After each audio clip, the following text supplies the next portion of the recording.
Hingga saat ini, jumlah guru yang ada di Sumsel terus alami kekurangan. Atas kondisi tersebut, Persatuan Guru Republik Indonesia atau PGRI Sumsel akan terus mendorong pemerintah provinsi maupun kabupaten kota.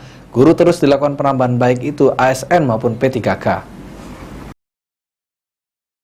Disampaikan oleh Ketua PGRI Sumatera Selatan yang juga mantan Kepala Dinas Pendidikan Sumsel, Ahmad Zulinto, jika saat ini respon pemerintah sangat mendukung penambahan kuota guru khususnya melalui jalur P3K.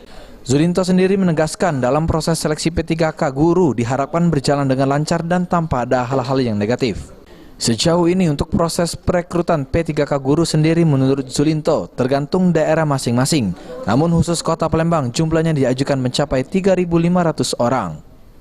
Khusus kota Palembang ini kita 3.500. Artinya dengan 3.500 ini insya Allah pemenuhan guru akan cepat terpenuhi dan permasalahan guru akan terselesaikan.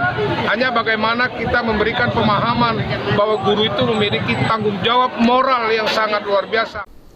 Selain menyoroti keterbatasan jumlah guru, Zulinto juga meminta kepada pemerintah agar memperhatikan kondisi para guru karena sampai saat ini masih banyak guru yang kondisinya memprihatinkan sehingga perlunya ada intensif untuk guru.